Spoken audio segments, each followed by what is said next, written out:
नमस्कार दोस्तों, स्वागत है आपका हमारे YouTube चैनल हम ज्ञानी बुद्धा पर। दोस्तों, यह कहानी एक लड़के की है। 24 साल का लड़का जो सेठ के यहाँ पर नौकरी करता था। उसके माँ बाप इस दुनिया में नहीं थे। जिंदगी बड़ी परेशानी में चल रही थी। वह जाता था, रोजाना पैसे कमा करके घर आता था, ना बनाता खाना खाता था, सो जाता था। एक दिन उसने देखा कि एक बूढ़ा साधु अपनी पीठ पर 3 थैले लेकर एक शहर से दूसरे शहर की ओर जा रहा थे।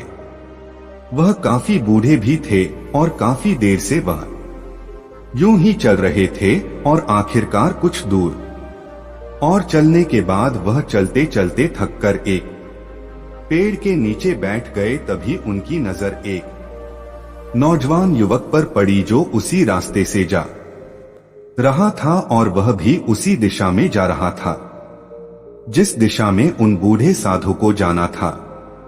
तभी वह लड़का उस बूढ़े साधु के पास से होकर गुजरा। इस पर वह साधु उस लड़के से कहते हैं, सुनो बेटा, क्या तुम मेरी थोड़ी सी मदद कर सकते हो? यह थैला बहुत भारी है और मैं बूढ़ा हो चुका हूँ। मैं ज्यादा समय तक इनका बोझ नहीं उठा सकता और मैं बहुत थक भी चुका हूँ। तो क्यों ना तुम मेरे एक थैले को ले लो और मुझे उस दूसरे शहर तक पहुंचा दो। इसके बदले में मैं तुम्हें 3 स्वर्ण मुद्राएं दूंगा। वह लड़का उस साधु की सारी बातें सुनता है और उस साधु से कहता है, कोई बात नहीं बाबा, मैं आपकी मदद करने के लिए तैयार हूं। कहिए आपको कहां जाना है? ऐसा कहकर उस लड़के ने उन साधु का एक थैला उठा लिया और अपने कंधे पर ले लिया। तभी उस जवान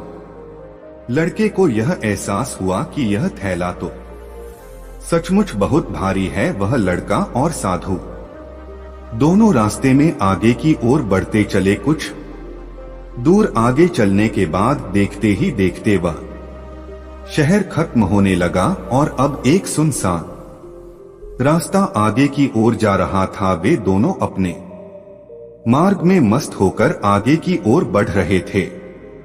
जब भीड़ से पूरी तरह से अलग हो गए तो वह लड़का उस साधु से कहता है, बाबा, इस थैले में आखिर ऐसा क्या रखा है जो यह थैला इतना वजन है? इस पर वह साधु आदमी उस लड़के को जवाब देते हुए कहते हैं, कुछ नहीं बेटा, बस इसमें तांबे के कुछ सिक्के भरे हुए हैं, इसी कारण यह थैले में बहुत वजन है। उस साधु की यह बात सुनकर वह लड़का मन ही मन सोचने लगा, लगता है यह बाबा जरूर कोई व्यापारी है, तभी तो इतने सारे तांबे के सिक्के लेकर चल रहे हैं। और फिर तभी उसके मन में एक ख्याल आया कि मुझे क्या करना है, मुझे तो खाली यह थैला दूसरे शहर तक पहुंचाना है, बस इतना ही।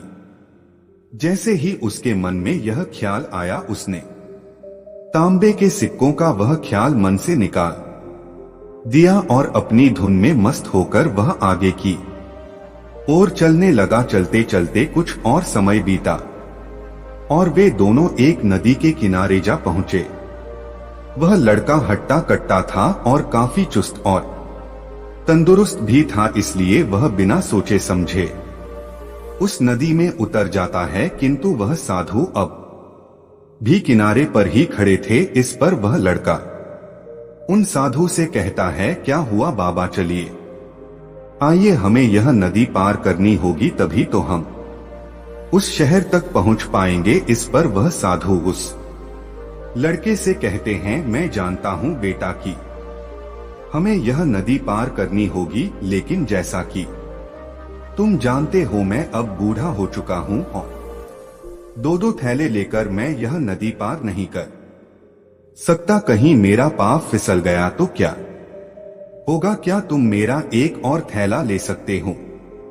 मैं तुम्हें इसके बदले भी 3 स्वर्ण मुद्राएं दूंगा। इस पर वह लड़का मुस्कुराते हुए उस साधु से कहता है, बाबा, आप मुझे शर्मिंदा कर रहे हैं। यदि आप मुझे स्वर्ण मुद्राएं ना भी दे तो भी मैं आपका कार्य अवश्य करूंगा। मैं आपको उस दूसरे शहर तक जरूर पहुंचूंगा। इस पर वह साधु मुस्कुराते हुए उस लड़के से कहते हैं, बेटा तुम तो बड़े ही भले इंसान लगते हो। इतना कहकर उन्होंने वह दूसरा थैला भी उस लड़के को थमा दिया। उस लड़के ने जब वह दूसरा थैला अपने कंधे पर रखा तो वह थैला भी उसे बहुत ज्यादा भारी लगा, लेकिन उसने वहां पर कुछ नहीं कहा। जैसे तैसे उन दोनों ने नदी पार की। नदी पार करने के बाद बातों बातों में कि उस लड़के ने उन साधु से कहा,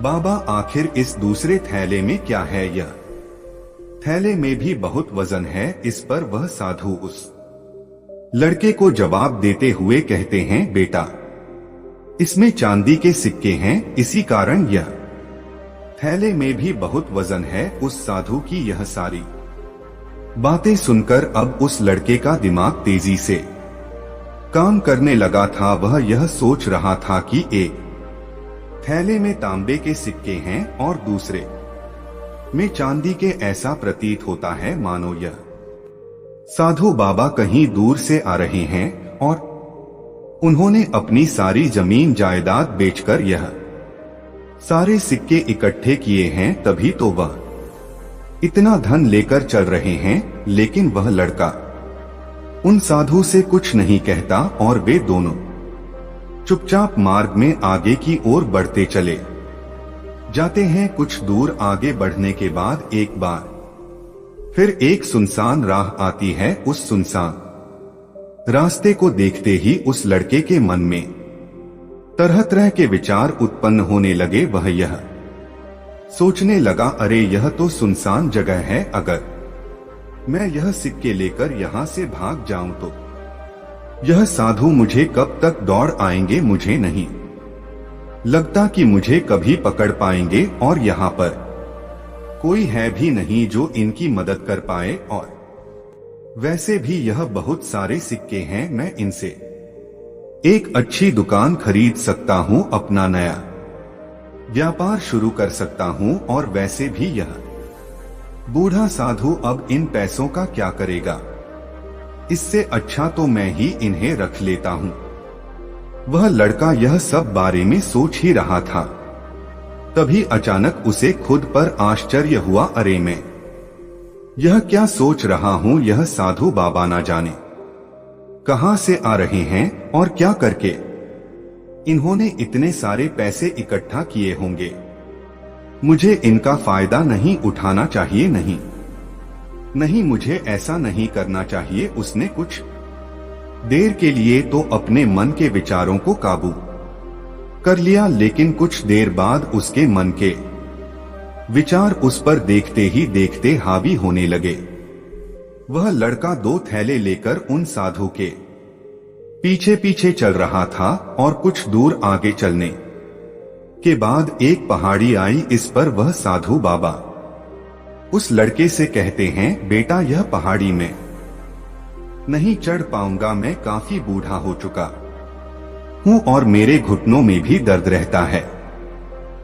यदि तुम मेरी तीसरा थैला भी ले लो तो मैं तुम्हें 3 और स्वर्ण मुद्राएं दूंगा, लेकिन याद रखना इसे कहीं गिराना मत, कहीं यह थैले खुल ना जाए। इस पर वह लड़का हूं साधु से कहता है, क्यों बाबा आखिर इसमें ऐसा क्या है? इस पर वह साधु उस लड़के से कहते हैं, बेटा इसमें स्वर्ण मुद्राएं हैं। यह सुनकर वह लड़का मन ही मन बहुत प्रसन्न हुआ। उसने चुपचाप वह थैला भी उन साधु से ले लिया और देखते ही देखते वे दोनों मार्ग में आगे की ओर बढ़ने लगे। अब वह साधु बिना कोई वजन लिए हुए आराम से पहाड़ की चढ़ाई पर चढ़ रहे थे, किंतु वह नौजवान लड़का जो पीछे था वह वजन के कारण बहुत धीरे धीरे चल पा रहा था। लेकिन जब से उसने सोने का नाम सुना था, उसका मन तो छलांग मार रहा था। वह मन ही मन सोच रहा था, अगर मुझे यह सारा धन मिल जाए तो मेरा पूरा जीवन तो आराम से कट जाएगा। वैसे भी यह बाबा तो बूढ़े हो चुके हैं भला, इन्हें इतने पैसों की क्या जरूरत है, इनका जीवन तो वैसे भी कट चुका है। मैं एक काम करता हूँ, यह सारे पैसे लेकर यहाँ से भाग जाता हूँ। लड़के के मन में अनगिनत विचार उठ रहे थे। लड़के का मन अब उसकी बुद्धि पर पूरी तरह से हावी हो चुका था और उस लड़के का मन अपनी बात को सही साबित करने के लिए उससे कुछ भी कह रहा था। और तभी उस लड़के के मन में एक और विचार उत्पन्न हुआ, और अब की बार वह लड़का यह सोच रहा था, लगता है यह साधु बाबा कोई चोर है, वरना इनके पास इतनी सारे स्वर्ण मुद्राएं कहां से आएंगे। अगर यह कोई व्यापारी होते तो भला यह इस तरह से पैदल यात्रा तो नहीं करते, और अगर इनके पास इतने सारे पैसे थे तो यह कोई साधन भी तो अवश्य कर सकते थे। लगता है यह कोई चोर है, और चोर से चोरी करने में भला क्या बुराई है, यह सोचता हुआ वह लड़का अब उन साधु से तेजी से आगे की ओर बढ़ रहा था, और देखते देखते वह साधु से आगे भी निकल चुका था। और वह यह सोच रहा था कि जैसे ही इस पहाड़ की ढलान आएगी, मैं तीनों थैले लेकर भाग जाऊंगा। इससे यह सारे पैसे मेरे हो जाएंगे और मेरी गरीबी भी हमेशा हमेशा के लिए दूर हो जाएगी। मैं जो चाहूंगा मैं वो कर पाऊंगा, मेरे पास बहुत सारा धन होगा। और देखते देखते वह दोनों पहाड़ की चोटी पर पहुंच गए, और अब ढलान का रास्ता शुरू होने वाला था। तभी वह लड़का उन साधु से नजरें बचाकर वह तीनों थैले लेकर भागता हुआ आगे बढ़ गया। अब उसे अपना शरीर बहुत हल्का महसूस हो रहा था, मानो उसे उन तीनों थैलों का वजन तक ना मालूम पड़ रहा हो। काफी दूर दौड़ते दौड़ते किसी तरह से वह अपने आप को बचते बचाते अपने घर पहुंचा। उसके खुशी का कोई ठिकाना नहीं था। उसने सोचा, क्यों ना मैं जल्दी जल्दी इन थैलों में से वह सारे पैसे निकाल लूं। यह सोचकर जब उसने थैले खोले तो पहले थैले में उसे लोहे से जंग भरे हुए सिक्के मिले। यह देखकर उसे यकीन नहीं हुआ। इस पर उसने फटाफट दूसरे थैले भी खोल डाला, उसमें भी उसे लोहे के जंग लगे हुए सिक्के ही निकले। यह सब देखकर वह लड़का बड़ा हैरान था, आखिर यह सब क्या हो रहा है। उन साधु ने तो मुझसे और ही कुछ कहा था। अब उसने वह सोने वाली थैली खोली और उसमें भी लोहे के जंग लगे हुए सिक्के ही निकले। यह देखकर वो लड़का बड़ा क्रोधित हुआ। उसने सोचा, उन साधुओं ने मुझसे झूठ क्यों कहा, उन्होंने मुझसे ऐसा क्यों कहा कि एक में तांबे के सिक्के हैं, एक में चांदी के और तीसरे में स्वर्ण मुद्राएं हैं। वह यह सब सोच ही रहा था कि तभी उसकी नजर उस थैले में पड़े एक पत्र पर पड़ी। उसने वह पत्र उठाया और उस पत्र में लिखा था, यह पूरा नाटक ईमानदार व्यक्ति की खोज करने के लिए रचा गया है, और मैं इस राज्य का राजा हूं। मेरी कोई संतान नहीं, और इसीलिए मैंने यह षड्यंत्र रचा है ताकि मैं अपने राज्य में किसी एक ऐसे ईमानदार व्यक्ति की खोज कर सकूं जो मेरे बाद इस राज्य का राजा बन सके और इस राज्य भार को संभाल सके। और इस राज्य का भार वही संभाल सकता है जो पूरी तरह से ईमानदार हो, जिसके मन में किसी प्रकार का कोई लालच ना हो। इतना पढ़ते ही वह लड़का जोर जोर से चिल्लाने लगा। वह सर पकड़कर बैठ गया। वह यह जानता था कि यदि वह अपने मन के विचारों पर काबू कर लेता तो उसका जीवन संवर सकता है, लेकिन वह अपने मन के विचारों पर काबू नहीं कर पाया। दोस्तों, महात्मा बुद्ध कहते हैं कि मन ही सब कुछ है। आप जो सोचते हैं वही बनते हैं, इसलिए आपका सबसे बड़ा दुश्मन भी आपको उतना नुकसान नहीं पहुंचा सकता जितना कि आपके मन के यह अनियंत्रित विचार पहुंचा सकते हैं। महात्मा बुद्ध कहते हैं, अपने भीतर ध्यान से देखो, हमारे भीतर जो विचार चल रहे हैं वही विचार शब्द बनते हैं और शब्द कर्म के रूप में प्रकट होते हैं। बार बार दोहराने पर कर्म बर्ताव में बदलता है और धीरे धीरे समय के साथ बर्ताव चरित्र में परिवर्तित हो जाता है और यही चरित्र हमारे भाग्य का निर्माण भी करता है। इसलिए हमें हमेशा अपने विचारों के प्रति सजग होना बहुत आवश्यक है। हमें जागरूक होना बहुत आवश्यक है। हमें यह जानना जरूरी है कि हमारे मन में किस प्रकार के विचार आ रहे हैं। आगे महात्मा बुद्ध कहते हैं कि कमजोरी हमेशा छोटे विचार से शुरू होती है। यह एक बीज के रूप में होती है और यदि इस बीज को नष्ट न किया जाए तो यह छोटा सा विचार बहुत जल्द ही एक विशाल वृक्ष का रूप लेता है और हमारी बुद्धि की सोचने और समझने की क्षमता को पूरी तरह से नष्ट कर देता है। जिस प्रकार आपने इस कहानी में देखा किस प्रकार उस जवान लड़के का मन उस पर हावी हो चुका था और उसकी सही और गलत सोचने की क्षमता पूरी तरह से नष्ट हो चुकी थी, जिस कारण वह यह समझ नहीं पाया कि उसे क्या करना चाहिए और उसके लालच ने उसके भीतर इतनी ऊर्जा भर दी कि वह तीनों थैले उठाकर इतनी तेजी से वहां से भागता आगे भी बढ़ गया। इसीलिए जब आपके मन में पहली बार कोई गलत विचार उत्पन्न हो तभी उसे जड़ से उखाड़ देना चाहिए, अन्यथा वह विशाल वृक्ष का रूप लेगा और आपको किसी न किसी गलत राह पर वह ढकेल ही देगा। आप चाहकर भी उसे रोक नहीं पाएंगे। लेकिन अब आपके मन में यह प्रश्न उठ रहा होगा कि हम भला अपने मन के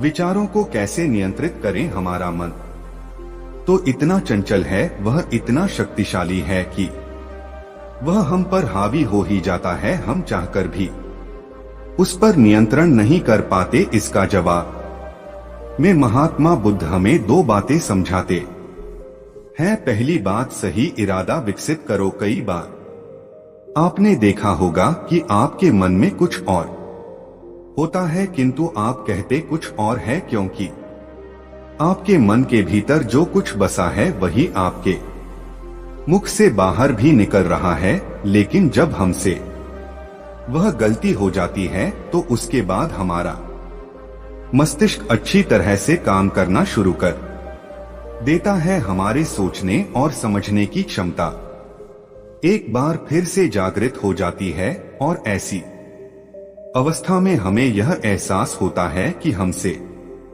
गलती हो गई है और फिर हमारा मन दुखी हो जाता है। हमारा मन अफसोस से भर जाता है और इस भारीपन और दुख से बचने के लिए महात्मा बुद्ध हमें सही इरादा विकसित करने के लिए कहते हैं। इसके लिए जब भी आप कोई कार्य करने जा रहे हो तो सबसे पहले आपको को यह खुद से पूछना चाहिए कि जो कुछ भी मैं करने जा रहा हूं इसके पीछे मेरा इरादा क्या है।